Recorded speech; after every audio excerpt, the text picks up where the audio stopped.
Dubai میں palm جمیرہ کی construction کا کام زوروں شوروں سے چل رہا تھا۔ یہ دنیا کا سب سے بڑا اور سب سے پہلا پام ٹری شیپ کا آئی لینڈ ہونے جا رہا تھا جس پر پوری دنیا کی نظریں ٹکی ہوئی تھیں۔ 5 اسکوائر کلومیٹر کے ایریا پر پھیلا ہوا یہ انجینئرنگ کا ایک ایسا پروجیکٹ تھا جس کو ہسٹری میں ہمیشہ یاد رکھا جائے گا۔ انجینئرز کو لگ رہا تھا کہ شاید اس پروجیکٹ میں سب سے مشکل ترین کام سمندر کی لہروں سے مقابلہ کر کے اس پر آئی لینڈ بنانا ہے، لیکن ان کا اصل امتحان تو تب شروع ہوا جب آئی لینڈ پوری طرح سے کمپلیٹ ہو چکا تھا۔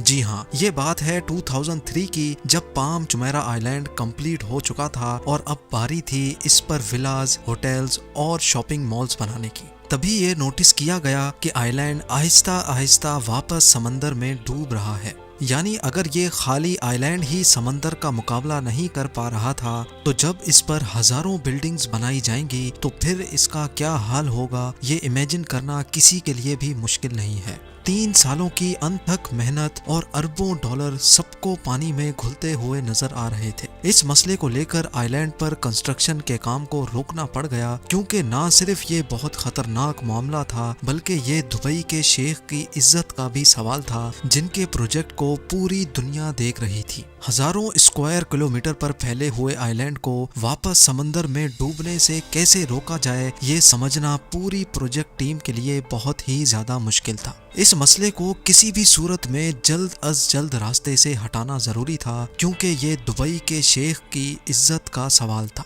عربین گلف میں 5 کلومیٹر تک پھیلا یہ ہے انجینئرنگ ہسٹری کا ایک ایسا میگا پروجیکٹ جو دنیا نے پہلے کبھی نہیں دیکھا تھا۔ پام جمیرہ اتنا بڑا ہے کہ اس کی اصلی شکل صرف آسمان سے ہی دیکھی جا سکتی ہے۔ اس پورے آئی لینڈ کو بنانے میں حیرت انگیز طور پہ 40 نہیں، 50 نہیں بلکہ پورے 900 ارب روپیوں کا خرچہ ہوا تھا۔ یہ آئی لینڈ نہ صرف دبئی میں بلکہ پوری دنیا میں اپنے پوش ولاز، لگژری ہوٹلز، بیچ کلبز اور یہاں سے دکھنے والے دلکش نظاروں کی وجہ سے مشہور ہے۔ صرف ریت اور پتھر سے بنائے گئے اس آئی لینڈ کو نہ صرف سمندری طوفان سے بلکہ ارتھ کویکس اور سونامی سے بھی خطرہ رہتا ہے، لیکن پھر بھی 18 سالوں سے یہ آئی لینڈ سٹی عربین گلف میں فخر سے کھڑی ہے، جو کہ اس کو بنانے والے انجینئرز اور ورکرز کی خون پسینے کی محنت کا منہ بولتا ثبوت ہے۔ اس ناممکن پروجیکٹ کو انجینئرز نے کس مشکل ترین مرحلے سے گزر کر ممکن بنایا، ان کو کن کن مشکلات کا سامنا کرنا پڑا اور کیسے ان مشکلات کا سولوشن نکالا گیا، یہ سب آپ جان سکیں گے آج کی اس ویڈیو میں۔ چیلنج نمبر 1، کیونکہ دبئی کے پاس سے تیل ختم ہو رہا تھا، اسی وجہ سے اب دبئی کے سروائیول کا صرف ایک ہی طریقہ بچا تھا اور وہ تھا ٹورزم۔ یہ بات ہے 2001 کی، جب دبئی پہلے ہی برج العرب بنا کر ویسٹرن ٹورزم اپنی طرف اٹریکٹ کر بیٹھا تھا۔ دبئی کے بیچز کافی زیادہ فیمس ہونے لگے تھے اور بات یہاں تک پہنچ چکی تھی کہ اب دبئی کے پاس بیچز کی جگہ کم پڑنے لگی تھی۔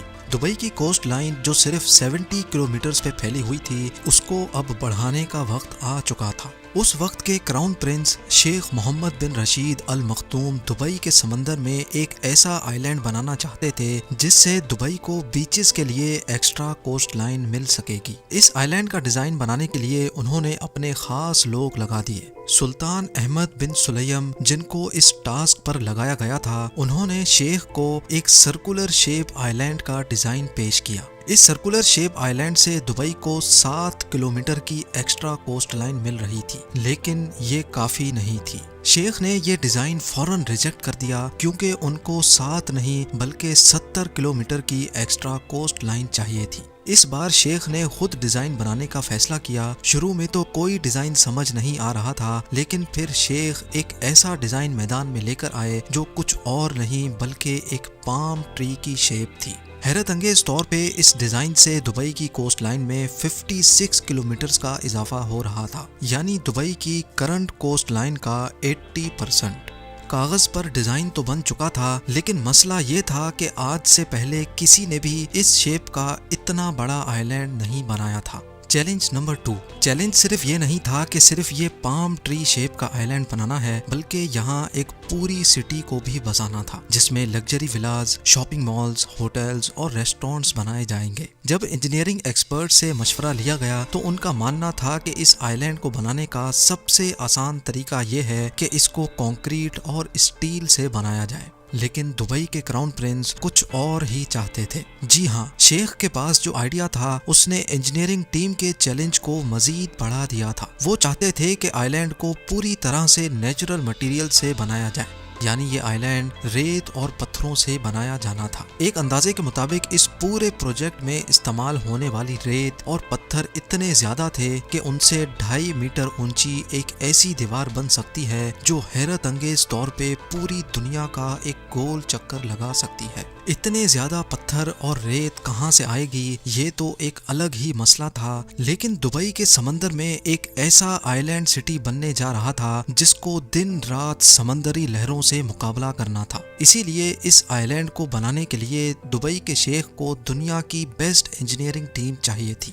اس کام کو انجام دینے کے لیے ہالینڈ کی ایک کمپنی سے کانٹریکٹ کیا گیا۔ سب سے پہلے انجینئرنگ ٹیم کو یہ پلان کرنا تھا کہ پام ٹری شیپ کے آئی لینڈ کو سمندری طوفان اور خطرناک لہروں سے کیسے بچایا جائے گا۔ اس کا صرف ایک ہی سولوشن تھا کہ پام ٹری شیپ کے چاروں طرف سمندر کی لہروں کو روکنے کے لیے پتھروں سے ایک کروڈ شیپ کا آئی لینڈ بنایا جائے جس کو بریک واٹر بھی کہا جاتا ہے۔ اب ٹائم تھا وہ ساری کیلکولیشنز کرنے کا جس سے یہ معلوم پڑے گا کہ کیا عربین گلف کے اس حصے میں بریک واٹر آئی لینڈ بنایا بھی جا سکتا ہے کہ نہیں۔ سمندر کی لہریں جو کئی فٹ تک اونچی ہوتی ہیں اور جو اپنے بیچ میں آنے والی تمام چیزوں کو نگل بھی سکتی ہیں۔ کیلکولیشن سے معلوم پڑا کہ عربین گلف اس پروجیکٹ کے لیے بالکل پرفیکٹ ہے، کیونکہ گلف کے انٹری پوائنٹ پہ یہ تمام لہریں اپنی پاور کم کر لیتی ہیں۔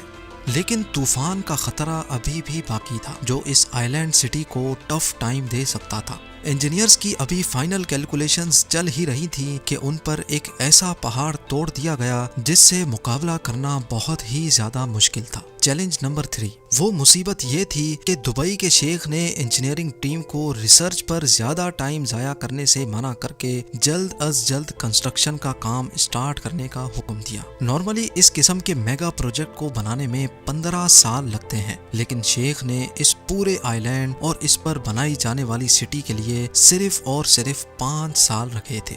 یہ ٹارگٹ ملتے ہی انجینئرنگ ٹیم کی تو جیسے ہوا ہی نکل گئی تھی۔ ایک طرف ان کی ریسرچ کمپلیٹ نہیں ہوئی تھی اور دوسری طرف ان کو یہ پورا پروجیکٹ صرف 5 سالوں میں کمپلیٹ کرنا تھا، جس میں 2.5 سال آئی لینڈ بنانے کے تھے اور بقایا 2.5 سال آئی لینڈ پر بلڈنگز بنانے کے۔ لہٰذا بغیر ٹائم ضائع کیے 2001 میں آئی لینڈ کی آؤٹر وال یعنی بریک واٹر کی کنسٹرکشن کا کام سٹارٹ کر دیا گیا، یہ جانتے ہوئے کہ فائنل کیلکولیشنز کرنا باقی تھا اور ایک چھوٹی سی بھی غلطی ایک بہت بڑی آفت کو دعوت دے سکتی ہے۔ ابھی انجینئرنگ ٹیم کے کچھ سمجھ آیا ہی تھا کہ ایک خوفناک حادثہ ہو گیا۔ سپٹمبر 2001 میں 9/11 کا افسوسناک واقعہ ہوا اور اس واقعے کی وجہ سے پوری دنیا کو تو جیسے سانپ ہی سونگھ گیا تھا۔ لوگوں نے ڈر کے مارے ٹریول کرنا ہی چھوڑ دیا تھا، خاص طور پہ ویکیشنز کے لیے، اور اس میں سب سے زیادہ نقصان دبئی کا ہو رہا تھا۔ مہینوں کی ریسرچ اور ابھی تک جو لاکھوں ڈالر اس پر خرچ ہو چکے تھے اس کا کوئی فیوچر نظر نہیں آ رہا تھا۔ اس پروجیکٹ پہ کام کرنے والے 1200 فورن انجینئرز کو دبئی میں خطرہ ہونے لگا اور انہوں نے واپس ہالینڈ روانہ ہونے کا پلان بنا لیا، لیکن دبئی کے شیخ نے ان کو سیکیورٹی کا یقین دلایا اور پروجیکٹ کو دوبارہ کنٹینیو کرنے کا حکم دیا۔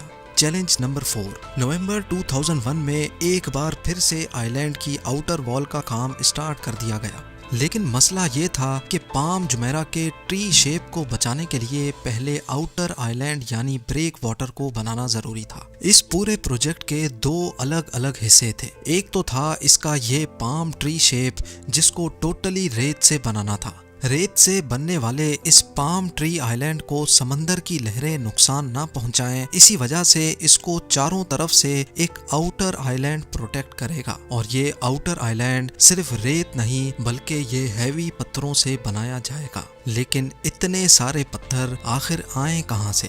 اس آؤٹر آئی لینڈ کے لیے 5.5 ملین کیوبک میٹر پتھر چاہیے تھے۔ یہ اتنے پتھر تھے جن سے 2 ایجپٹ کے پیرامڈز بنائے جا سکتے ہیں۔ دبئی جہاں صرف ریگستان اور پانی پایا جاتا ہے، یہاں سے اتنے سارے پتھر ارینج کرنا کسی بھی صورت میں ممکن نہیں تھا۔ اسی وجہ سے ایکسکیویشن ٹیم کو یونائٹڈ عرب ایمریٹس کی 16 الگ الگ لوکیشنز پر پہاڑوں سے پتھر نکالنے کا ٹاسک دیا گیا۔